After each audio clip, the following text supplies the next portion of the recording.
Après une nuit mouvementée, on apprécie le doux matin.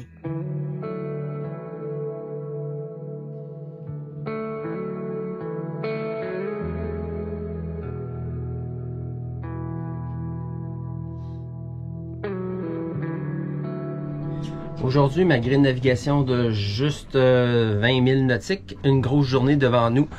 On doit traverser le fleuve qui a environ 20 000 nautiques de large. On nous annonce des vents jusqu'à 20 nœuds. Donc, on va l'avoir sur le travers pendant toute la journée.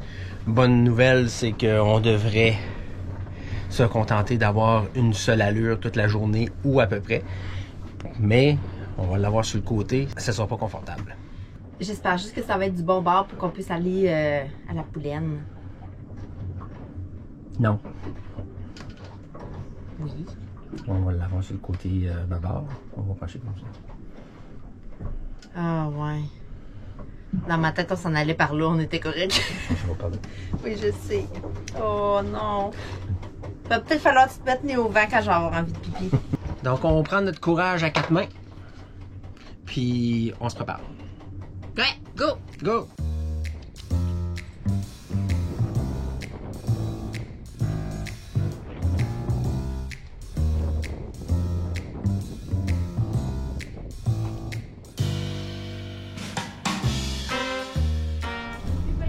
OK, donne-moi 2 secondes.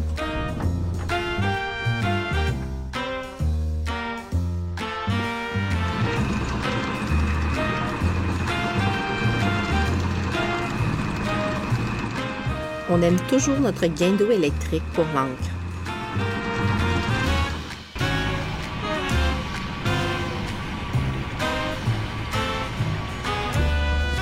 On a parfois quelques problèmes, mais on l'aime quand même. Ça prouve qu'on était bien ancré.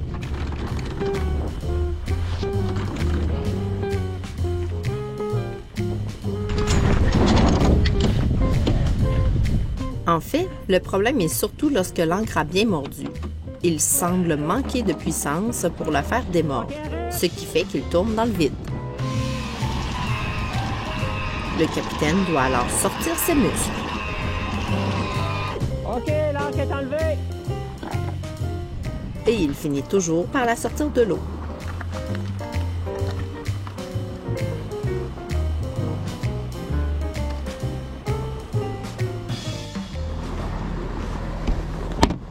Et c'est un départ.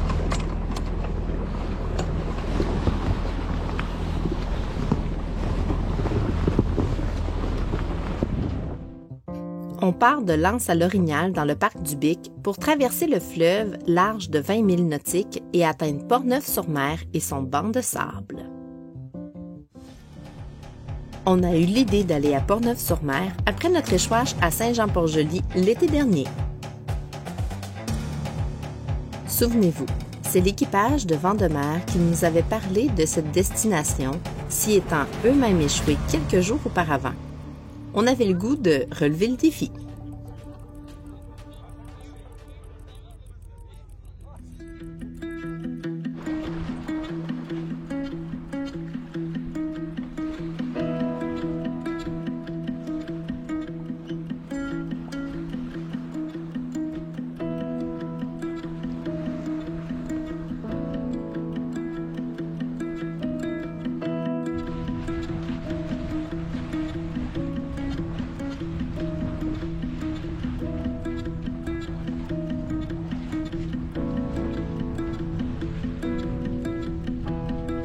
On dit un dernier bonjour au Bic et à la Biquette.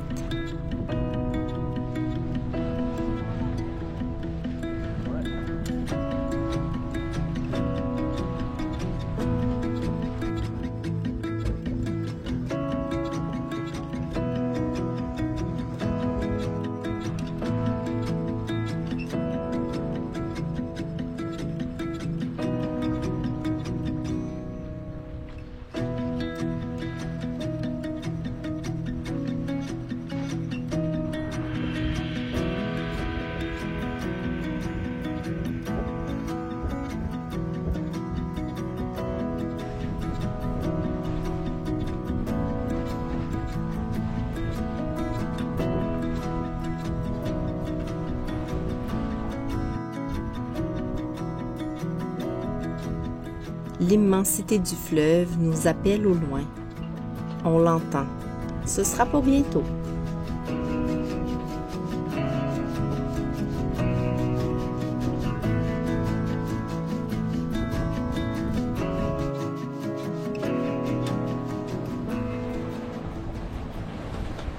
Quand on est parti ce matin, on a regardé la météo, évidemment, on a regardé les vents qui annonçaient. Puis c'était pas clair, mais on savait qu'on s'était fait brasser pas mal une bonne partie de la nuit. Donc les vents allaient être assez forts. On parlait peut-être d'un 15 à 20 nœuds. Alors, ce qu'on a fait, c'est qu'on a décidé, tout de suite en partant, de prendre 2 riz. On s'est dit, c'est plus facile d'en enlever un si le vent est pas assez fort que d'en prendre un si le vent est trop fort. Alors, on a pris 2 riz sur le génois, sur la grand voile, et finalement, il a fallu qu'on enlève les riz sur le génois. Avant d'ouvrir la grand voile au complet, on s'est dit, on va regarder avec le génois qu'est-ce qui se passe, parce qu'une fois qu'on a passé l'île du Bic, le vent était pas mal plus fort. Alors là, présentement, on a notre génois tout ouvert. On a toujours nos 2 riz de pris sur la grand voile. On a une gîte à peu près à 10 degrés constante. On est au bon plein. Capitaine, ouais, oui. Bon plein. Et on fait une vitesse de 5.3 nœuds et on a 16-17 nœuds de vent apparent. Quand on prend un riz, ce qui est important, c'est juste de s'assurer d'avoir du confort dans notre voilier. On a une bonne vitesse, on a pris nos riz, on est confortable, on n'est pas toujours en train de perdre l'équilibre parce qu'on jette trop. C'est vraiment juste très agréable. D'autres choses, mon capitaine? Rien d'autre, ma chérie. Puis on fait un bon petit chocolat chaud pour se garder au chaud. Avec du rhum dedans, ça aurait été bon. Ouais.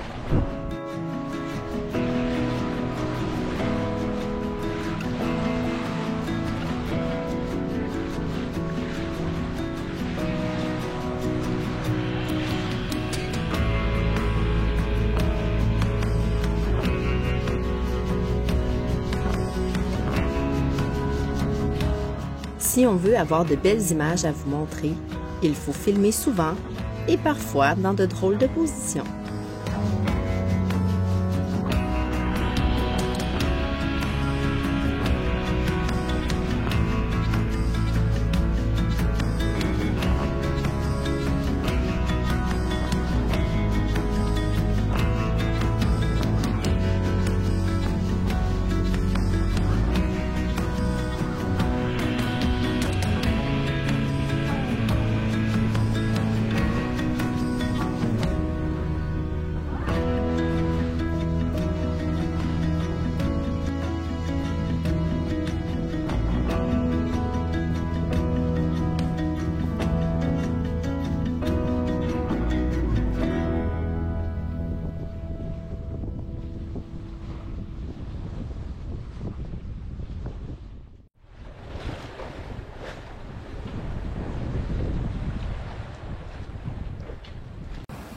Je vous l'avais bien dit qu'avec 2 riz sur la grand voile, c'était confortable.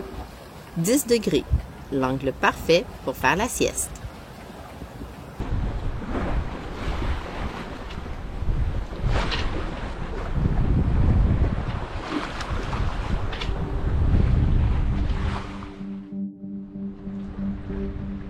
Après 4 belles heures de navigation, notre destination est en vue.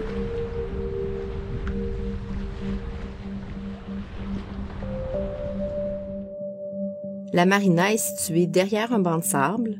À marée basse, il n'y a pas vraiment d'eau et les bouées sur la carte n'existent pas, ce qui place son approche dans la catégorie acte de foi.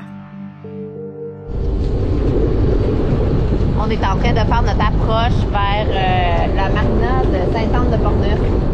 En fait, Sainte-Anne-de-Portneuf est devenue Portneuf-sur-Mer en 2004. Ben, c'est ce que le gars il avait dit sur Facebook qu'il avait mis là.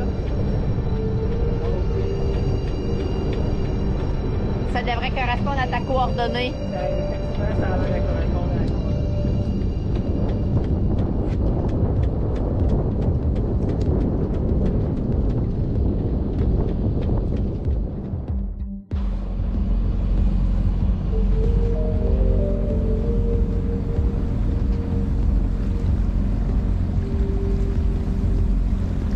Juste en regardant ça, on se croirait dans le sud.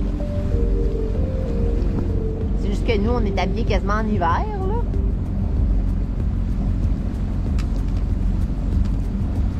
La belle plage de sable, les oiseaux, l'eau à l'infini.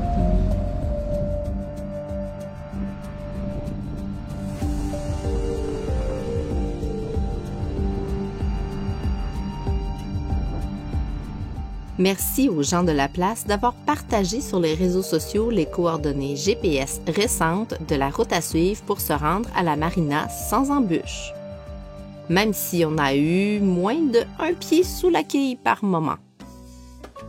La marina de Portneuf-sur-Mer est d'abord et avant tout un quai de pêcheurs qui s'agrandit doucement pour accueillir des plaisanciers.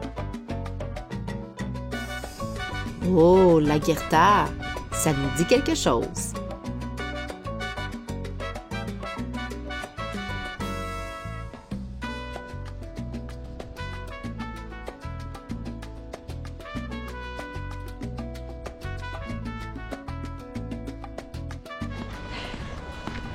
Lorsque vous êtes à quai à un endroit, c'est important d'aller vous dégourdir les jambes. Ça vous permet de... Vous avez fait travailler vos bras pendant que vous naviguez. Là, on va faire travailler les jambes. Ça permet de se dégourdir. Alors, on va mieux apprécier la petitesse du voilier, l'étroitesse de l'espace qu'on a à bord du voilier si on s'est bien dégourdi avant. Puis, on amène son capitaine aussi.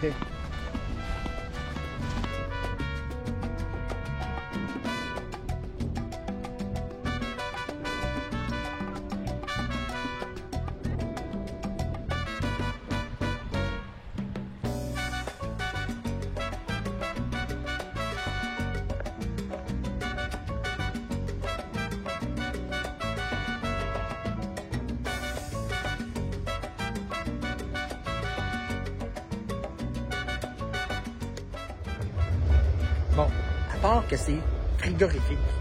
Tu parles de l'eau, là? Oui, c'est comme Cuba. C'est pareil. Oui, une plage, de l'eau à perte de vue, du beau sable fin, mais de l'eau à 4-5 degrés? Peut-être. Peut-être un petit peu plus, là, j'exagère, là, peut-être à 9. 8, 9 max. Une belle journée de voile et on ne s'est même pas échoué à la fin. C'est ça le bonheur des curieux marins. On se revoit dans 2 semaines.